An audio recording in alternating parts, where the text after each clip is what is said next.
இந்த வருஷத்துக்குள்ள ஒரு சவரன் 1,00,000 வரும். அது உண்மையே வருமா சார்?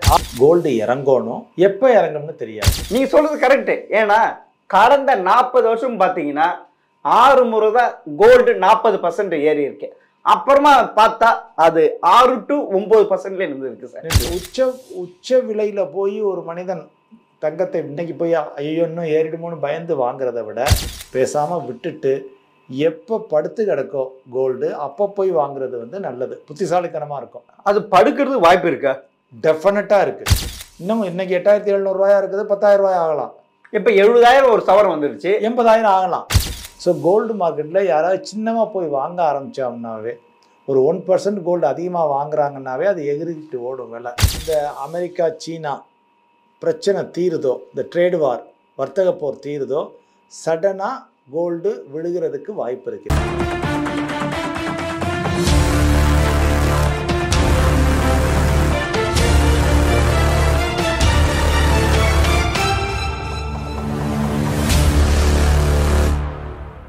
ஜெம் டிவி நேயர்களுக்கு வணக்கம். 6ஆம் அறிவு பகுதியில் பிரகலா வெல்த் பிரைவேட் லிமிடெட் நிறுவனர் மற்றும் பொருளாதார நிபுணர் சொக்கலிங்க பழனியப்பனை சந்திப்பவர்கள். வணக்கம் சார். வணக்கம். வணக்கம் சார். இன்னைக்கு இதுல பாத்தீங்கன்னா 24 கேரட், அதாவது ஒரு சவரன் 70,000 தொட்டுச்சு. ஆனா நிறைய பேர் சொல்றாங்க இந்த வருஷத்துக்குள்ள ஒரு சவரன் 1,00,000 வரும். அது உண்மையே வருமா சார்? ஆபரண தங்கம் 22 கேரட்டை பற்றி கேட்குறீங்க? ஆமாம் சார். ஒரு சவரன் 1,00,000 ரூபாய்க்கு வரணும்னா இங்கேருந்து 40% ஏறணும், 42% ஏறணும். ஸோ போன வருஷம் ஏறினதே வந்து பார்த்தீங்கன்னா ஒரு 38%, 37% அது மாதிரி தான். ஸோ அதே ரிப்பீட் ஆகணும் இந்த வருஷமும். ஸோ அதாவது இப்போ நம்ம ஏறுமா ஏறாதாங்கிறது யாருடைய கஸ்ஸும் உண்மையும் ஆகலாம், பொய்யும் ஆகலாம். போல்டாக சொன்னால் கோல்டு ஏறிடும்னு அர்த்தம் இல்லை. இப்போ நிறைய பேர் போல்டாக சொல்லுவாங்க, ₹1,00,000 போகும் உறுதியாக பாரு அப்படின்னு சொல்லி சொல்கிறாங்க. அப்படிதான் சார் பயமுறுத்திட்டு இருக்காங்க. அதுவும் மிடில் கிளாஸுக்கு என்ன பண்ணுறது ஏது பண்ணுறதுலன்ட்டு ரொம்ப குழம்பு போய் இருக்கிறாங்க சார். இப்போ நம்ம உண்மையாக ஒரு ப்ராபபிள் சீனரியோ என்ன நடக்கும் அப்படின்னு வந்து பார்த்தோம்னா, ஜென்ரலாக வந்து எந்த சொத்து ஏறுதோ, விலை ஏறுதோ, மக்கள் வந்து முதலீட்டாளர்கள் வந்து அதை கண்மூடித்தனமாக அதை பின்னோக்கி செல்வார்கள். அது பின்னாலே விரட்டிட்டு போவாங்க, இன்னும் ஏறுது ஏறும்னு. பட் அதை கொஞ்சம் லாஜிக்கை புரிஞ்சுக்கினாங்கன்னா அந்த அளவு விரட்டி செல்ல மாட்டார்கள். இப்போ ஜென்ரலாக வந்து பார்த்திங்கன்னா இப்போ மியூச்சுவல் ஃபண்ட்ஸில் வந்து நிறைய ஃபண்டுகள் வந்து கோல்டையும் இன்க்ளூட் பண்ணியும் மேனேஜ் பண்ணுது. கோல்டு ஃபண்டு மட்டும் தனியாக இருக்குது, பியூர் கோல்டு வச்சுக்குவாங்க. அது அல்லாமல் மல்டி அசெட் ஃபண்டெல்லாம் இருக்குது.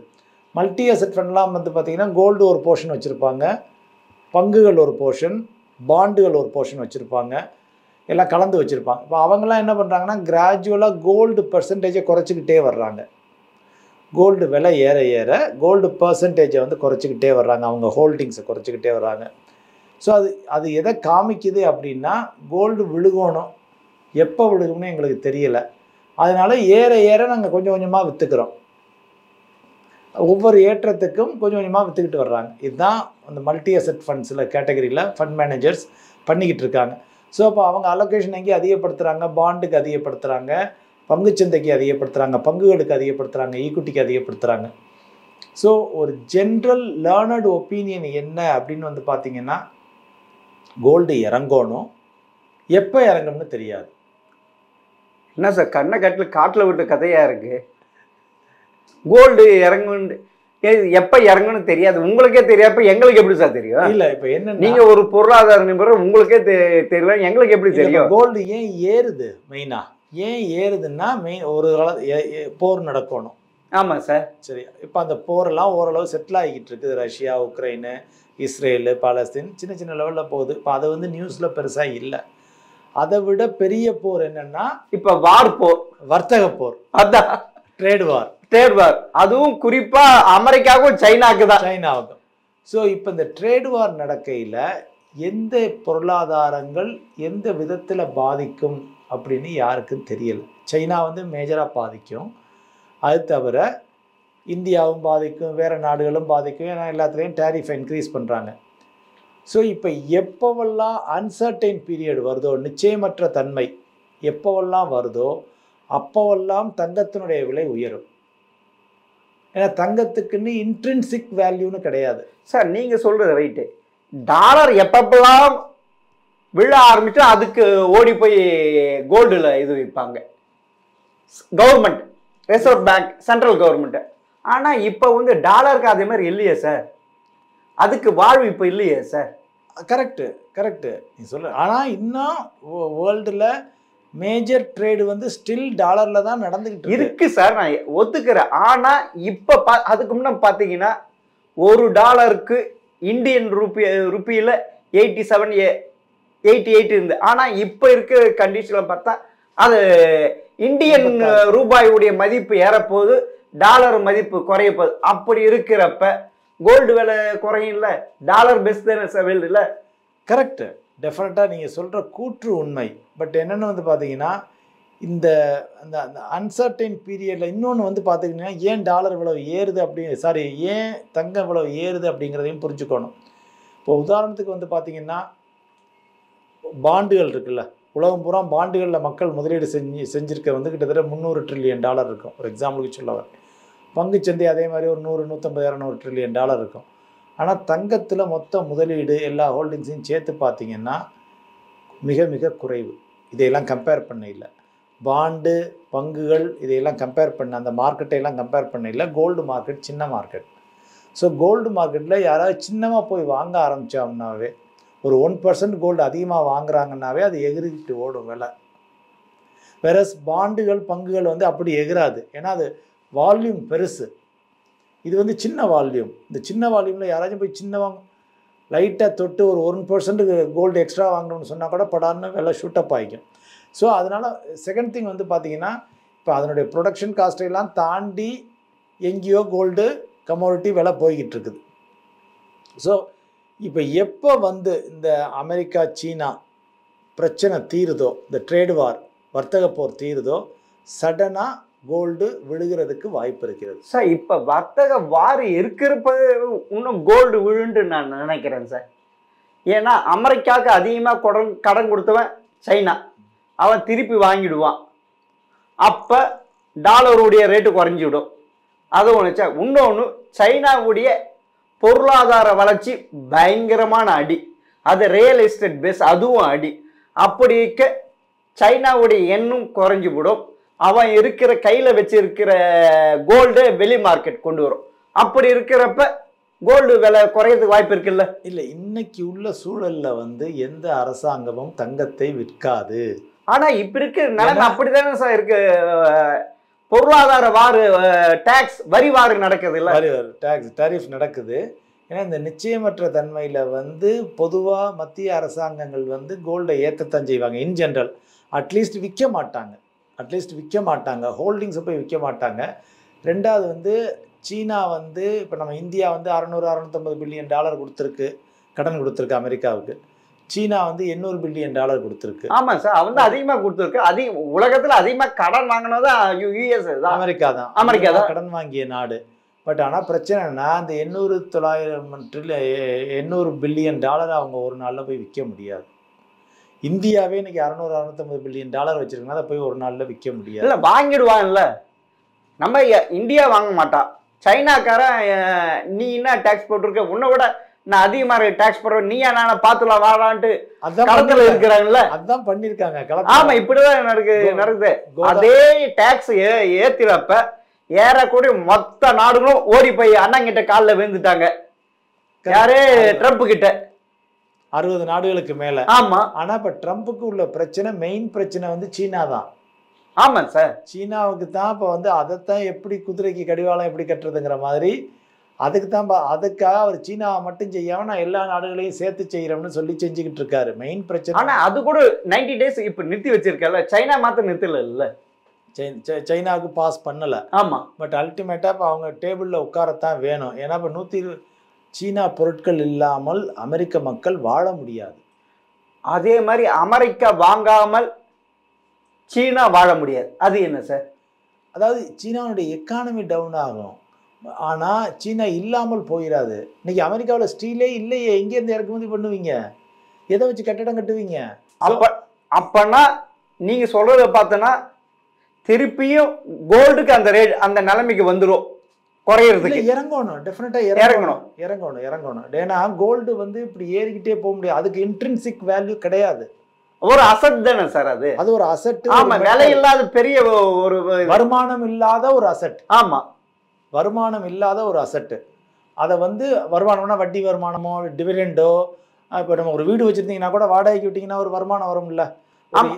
இடம் வச்சிருந்தீங்கன்னா வாடகைக்கு விட்டீங்கன்னா அந்த இடத்துக்கு வருமானம் வரும். ஒரு எக்ஸாம்பிளுக்கு சொல்ல வர்றேன். ஷேர் வச்சிருந்தீங்கன்னா டிவிடெண்ட் வரும், ஃபிக்ஸட் டெபாசிட் வச்சிருந்தீங்கன்னா இன்ட்ரெஸ்ட் வரும். ஆனால் கோல்டு வச்சிருந்தீங்கன்னா எதுவும் வராது. ஆனால் இந்தியன் அப்படி கிடையாது இல்லை, வாங்கி வச்சுக்கிறாங்க சார். அதுதானே சார் நம்ம மென்டாலிட்டி, அதுதானே. நம்ம இது வந்து ஏறப்ப இது வித்துடணும் அப்படின்ட்டு ஒரு இது இல்லை, நம்மளுக்கு ஒரு இதுன்ட்டு அதுதான் நம்மளுடைய கல்ச்சர். அப்படி ஆனால் மேஜராக கோல்டு வந்து இன்டர்நேஷனல் கமோடிட்டிங்கிறத கண்டு விலை நிர்ணயிக்கப்படுறது வந்து சர்வதேச அளவில் தான். ஆமாம் சார். இந்தியாவும் அதில் ஒரு பங்கு வகிக்குதுன்னு, லண்டன் தான் அது, இந்தியாவும் பங்கு வகிக்குது. பட் ஆனால் இன்டர்நேஷனல் பிரச்சனையை வச்சு தான் கோல்டனுடைய ப்ரைஸ் ஏறுது இறங்குது. இன்னொன்று வந்து பார்த்தீங்கன்னா நீண்ட காலத்தில், இப்போ ஒரு எக்ஸாம்பிளுக்கு 1995 ஒரு கிராம் கோல்டு எடுத்துக்கோம், 450 ரூபா இருந்துச்சு. இன்றைக்கி 8700 ரூபா 800 ரூபா இருக்குது. நான் அந்த 30-31 வருஷத்துக்கு பர்சன்டேஜை ஒர்க் அவுட் பண்ணி பார்த்தேன்னா வருஷத்துக்கு 9.97% கிடைச்சிருக்கு. ஆமாம் சார், கரெக்ட். நீங்கள் சொல்கிறது கரெக்டு. ஏன்னா கடந்த 40 வருஷம் பார்த்தீங்கன்னா 6 முறை தான் கோல்டு 40% ஏறி இருக்கு. அப்புறமா பார்த்தா அது 6 to 9% இருந்திருக்கு சார் கெயின். ஆமாம் சார். ஏன்னா கோல்டு ரேட்டு டெவலப், கோல்டுனுடைய சைக்கிளும் வந்து பார்த்தீங்கன்னா ரொம்ப லாங் சைக்கிள். ஏறுறது ஏறிக்கிட்டே இருக்கும், அப்புறம் இறங்க ஆரம்பிச்சிச்சுன்னா இப்போ செத்த பாம்பு மாதிரி படுத்து கிடக்கும்.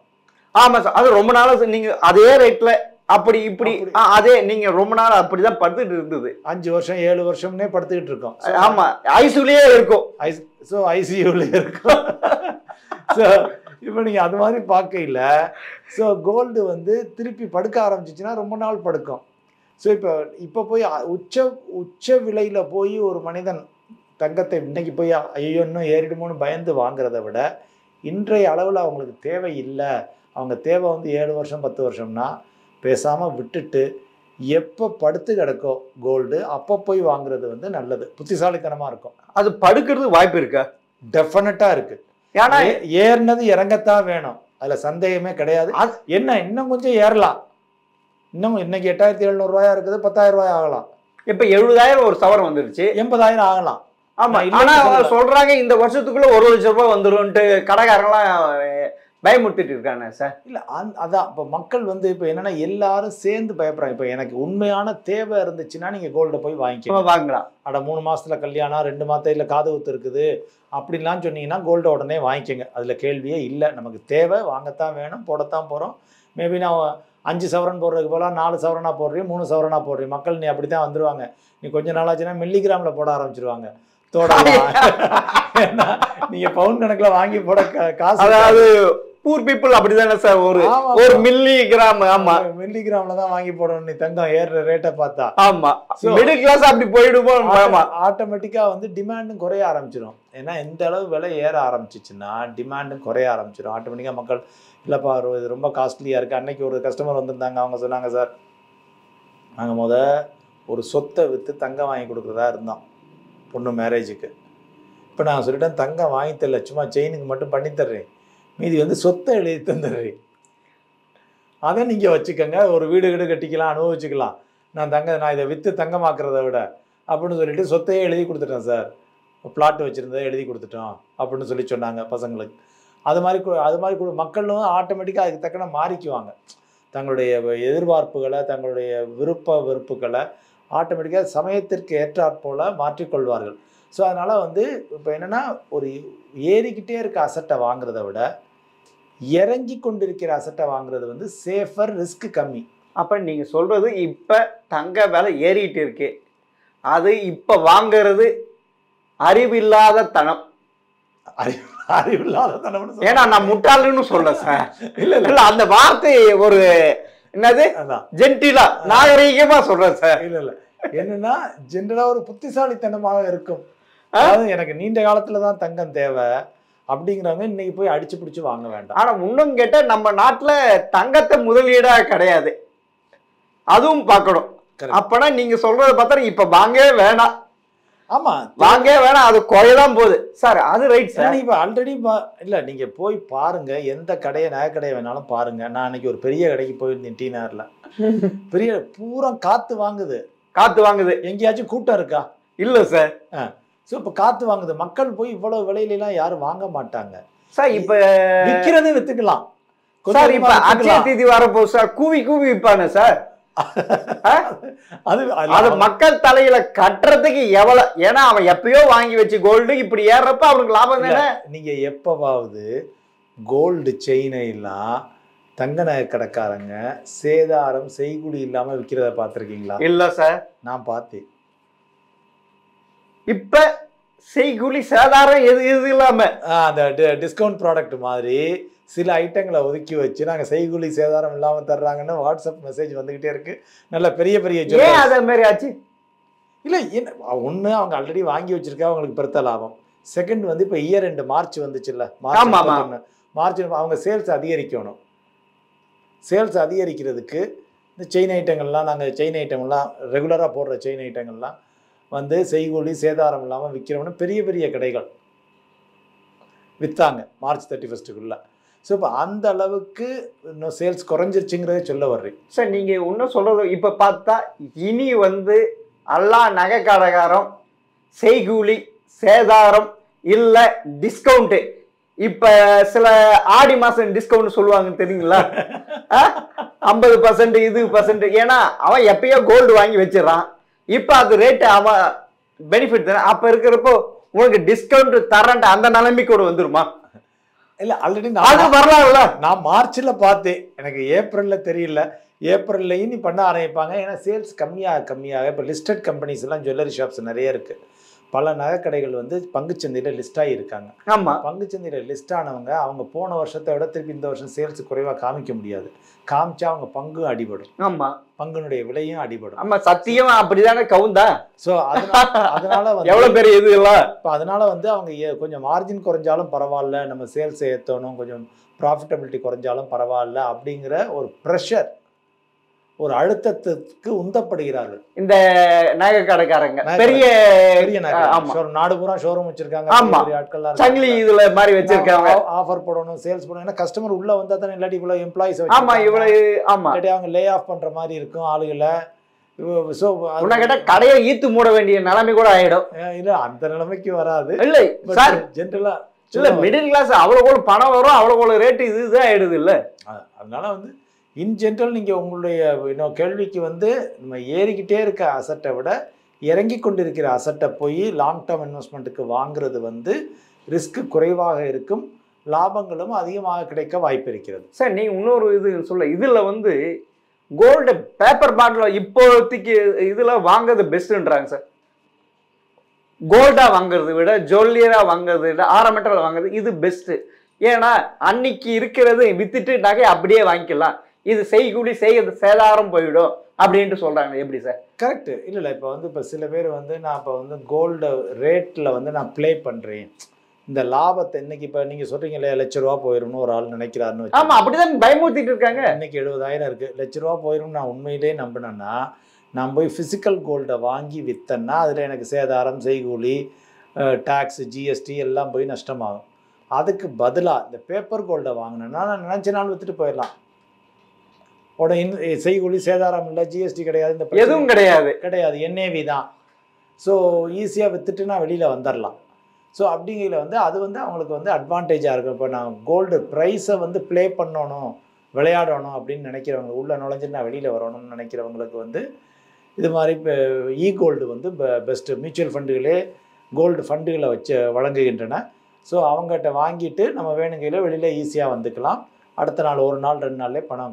சார் இப்போ இந்த 2025க்குள்ள இந்த கோல்டு 1,00,000 வந்துருமா? எனக்கு வரும்னு தோணலை. ஏன்னா ஏற்கனவே 40% இன்க்ரீஸ் ஆயிடுச்சு, அப்போனா 80% ஆயிடுமா? அது பாசிபிலிட்டி இருக்கா? இது வரைக்கும் கோல்டு உடைய ஹிஸ்டரியிலே கிடையாது. கன்சிக்யூட்டிவா 2 வருஷம் 40% ஏறுமா அப்படிங்கிறது வந்து வாய்ப்புகள் குறைவு. நான் இல்லவே இல்லைன்னு சொல்லலை, வாய்ப்புகள் குறைவு. ஏன்னா நான் என்ன பிலீவ் பண்ணுறேன்னா, சீனாவும் அமெரிக்காவும் வெகு விரைவாக எவ்வளோ சீக்கிரமாக முடியுமோ அவ்வளோ சீக்கிரமாக அவங்க நெகோஷியேட் பண்ணி இந்த வர்த்தக போரை தடை பண்ண வேண்டும். அப்படின்னா ஆட்டோமேட்டிக்காக கோல்டு குறையும். இன்னொன்று சார், இப்போ சீனாவுடைய பொருளாதாரம் விழப்போகுது, அமெரிக்காவினுடைய பொருளாதாரம் விழப்போடு. அப்படி இருக்கிறப்ப கோல்டு ரேட்டு விழப்போகுது, அதை எடுத்துக்கலாமா? ஏன்னா அவனுடைய ஏற்கனவே சைனா வீழ்ந்து போச்சு, அமெரிக்காவும் கடன்காரனா இருக்கலாம். எடுத்துக்கலாம். ஏன்னா டிமாண்டு குறைய ஆரம்பிச்சிடும் ஆட்டோமேட்டிக்காக. இப்போ இது எல்லாமே அல்டிமேட்டாக வந்து ஒன்று சென்ட்ரல் கவர்மெண்ட் டிமாண்டு, இன்னொன்று வந்து பப்ளிக் டிமாண்டு. அது சென்ட்ரல் கவர்மெண்ட் விட்டுருங்க சார், நம்ம பீப்புள் ஜனங்களுக்கு தான் இது வேணும். ஏன்னா எங்கிட்ட பொருளாதாரம் வீழ்ந்திருக்கையில் கையில் பணம் குறைஞ்சிரும் சார். பணம் குறைஞ்சிடும், ஆனால் டாலருடைய விழுப்ப ரூபாயுடைய மதிப்பு ஏறியது இல்லை. அதான் ஆமா ஏறுது. பேசிக் அடிப்படையை வந்து பார்த்தோம்னா பொருளாதாரங்கள் வீழ்ந்திருக்கையில் சம்பாத்தியம், ரெண்டு நாடும் உலகத்தில் இருக்க ரெண்டு நாடும், ஆமா வல்லரசு நாடுகள், சம்பாத்திய நாடுகள், சம்பாத்தியம் குறைஞ்சிரும். சம்பாத்தியம் குறைஞ்சிருச்சுன்னா எனக்கு சர்ப்ளஸா, ஏன்னா அது அந்த கண்ட்ரி என்ன சார் சம்பாதிக்கும், நம்மளுக்கு எந்த இது நம்மளும் இன்டெரக்டா பாதிக்கப்படுறோம்ல. அப்போ அமெரிக்கா விழுந்துச்சுன்னா இங்கே ஐடி ஜாப் அடிபடும், ஐடி ஜாப்ல வேலை இழப்பு நடக்கும் இந்தியாவில் சார். அது ரைட் சார். இங்க நம்ம ஹோம் அப்ளைன்ஸ் பார்த்தா நம்ம இங்கேயே மேனுஃபேக்சர் பண்ணி இங்கேயே சேல்ஸ் பண்றோம். ஆனால் சைனா அப்படி கிடையாது, அப்ப வெளியில வித்தாதான் அவனுக்கு இது. அப்பனா இனி வந்து ஹோம் அப்ளைன்ஸ், இந்த டிவி, ஃப்ரிட்ஜு, இதெல்லாம் லொட்டு இதெல்லாம் இருக்குல்ல, இன்னும் ரேட்டு குறையும் இல்லை. அவன் வித்துதான் அவன் அமெரிக்கா வாங்க போறது இல்லை. அப்பனா அதுவும் குறைய போகுது. இப்போ அது மட்டுமல்ல, இப்போ டெஸ்லா காரே சைனாவில் ப்ரொடக்ஷன் நிப்பாட்டிட்டானா 2 மாடலை. என்ன நடக்க போதோன்னு தெரியலைன்னு நிறைய சைனீஸ் இண்டஸ்ட்ரிலாம் ஆல்ரெடி ஸ்டாப் பண்ணிட்டாங்களாம். ஷிப்பிங்கில் பெரிய ப்ராப்ளம் இருக்குது ஷிப்பிங் இண்டஸ்ட்ரியில். ஏன்னா அதுக்கும் அமெரிக்காவில் பெனால்ட்டி போடுறோம் இது போடுறோம்னு இருக்கான். ஸோ அப்போ அங்கே டன்னேஜ் ரேட்டெல்லாம் குறையும். இது வந்து ஒரு செயின் ரியாக்ஷன் மாதிரி. இதுக்கு என்னென்னா சீக்கிரம் முடிவு வரணும். முடிவு வந்தால் தான் மக்களுக்கு வந்து ஒரு தெளிவு பிறக்கும். சார் இப்போ வந்து அமெரிக்காவில் ஒரு எக்கனாமிக்ஸ் 30% குறையும்ன்றார் சார் கோல்டு ரேட். அது பாசிபிலிட்டியா? அவர் சொன்ன உடனே 2000 ரூபாய் குறைஞ்சது உண்மையில அது நடந்திருக்கு இல்ல? நாம என்னன்னா இப்ப சேலைக்கு அவங்க, ஏன்னா நீங்க அடுத்த இது 40% 80%, இப்ப வந்து அவர் சொல்லியிருக்கு 80% 38% குறையுன்றாரு. இப்ப ஏறுனா அந்த 40% குறையும்ன்றாரு. அது இருக்கு. ஏன்னா அதுதான் அது எப்ப நடக்கும்னா, சீனா அமெரிக்கா 2 பேரும் ஒப்பந்தம் ஆகி விட்டார்கள்னா அது நல்லாவே நடக்க வாய்ப்பு இருக்கு. அது எப்பன்னா தெரியல. அது வரைக்கும் தேவடு காத்துட்டு இருக்கணும். தேவடு தான் என்ன சார்? Correct correct. அதனால நீங்க சொல்றத பாத்தீங்கன்னா இந்த ரேட்டிங் கொஞ்ச நாளைக்கு தான் கட்டாயம் படுக போகுது. இப்ப வந்து நீங்க செத்த பாம்பு மாதிரி ஐஸுக்குள்ள கோல்டு போய் உட்கார போகுது, அதனால ரேட்டு குறைய போகுது. இது ஒரு கொஞ்ச நாளைக்கு தான். ஆமா, அது குறையில மக்கள் போய் வாங்கிக்கலாம். அந்த குறையறப்ப என்னுடைய ஒரே ஒரு வேண்டுகோள் என்னன்னா, மக்கள்கிட்ட எது பறக்குதோ அதுக்கே ஆசைப்படாதீங்க. எது பறக்க எப்பயுமே படம் இது பறக்கிறதுக்கு ஆசைப்பட இருக்குது வச்சு இது பண்றாங்களா? எது உட்கார்ந்து இருக்கோ அதை பார்த்து சொத்துக்கள்ல முதலீடு செய்யுங்க. அது மாதிரி படுத்து கிடக்கிற சொத்துக்கள்ல முதலீடு செய்யுங்க. அது ஒரு 2 வருஷம் 3 வருஷம் 4 வருஷத்துல எந்திரிச்சு உறுதியா வந்துடும். இது வந்து உச்சத்தில் உள்ளதை போய் வாங்கினீங்கன்னா திருப்பி அது விழுந்து எந்திரிக்க வேண்டும். சார் இதுல ஒரு பியூட்டி ஒன்று வந்துருக்கு. கோல்டு விட சில்வர் ரேட் அதிகமாகும்னு சொல்றாங்க. ஏன்னா மேனுஃபேக்சரிங் பண்ற கோல்டு இருக்கு, அது 10% தான் மேனுஃபேக்சரிங் யூஸ் ஆகுது. ஆனா சில்வர் வந்து 90%. இப்ப செமி கண்டக்டர் அது இருக்கு. அதனால வருங்காலத்துக்கு சில்வருக்கு நிறைய வாழ்வு இருக்குன்றது சார். Rate ஏறுன்றாங்க sir. ஏறும். அதே மாதிரி சில்வர் காப்பருக்கு அதே மாதிரி இருக்குன்ட்டு. இது எப்படி சார்? மெட்டல்ஸ் வந்து ஜென்ரலா வந்து எப்பப்போலாம் எக்கானமியில் அப் ட்ரெண்ட் இருக்கோ, எக்கானமியில் அப் ட்ரெண்ட் இருக்கையில் சில்வர் காப்பர் எல்லாம் ஏறும். ஏன்னா அது இண்டஸ்ட்ரியல் யூசர்ஸ் அதிகமாக விற்பனை செய்யப்படுகிறது. எல்லாமே நீங்க சொல்ற மாதிரி கன்சியூமர் குட்ஸ், லேப்டாப், செல்போனு எல்லாமே அதிக விற்பனை ஆகும். ஆமா, சில்வருக்கு நிறைய இது யூசர்ஸ் இருக்கு. எக்கனாமிக் அப் ட்ரெண்ட்ல. டவுன் ட்ரெண்ட்ல அந்த மெட்டல்ஸும் குறையத்தான் செய்யும். டவுன் ட்ரெண்ட் இருந்துச்சுன்னா. இப்படி சொல்றாங்க, இதே எக்கனாமிக்ஸ் தான் இப்படின்னு சொல்றாங்க. கோல்டு விட சில்வர் ரேட்டு ஏறதுக்கு வாய்ப்பு இருக்கு, அந்த இண்டஸ்ட்ரியல் யூசஸ் அதிகம் அப்படின்றாங்க. அது உண்மை, அது உண்மை.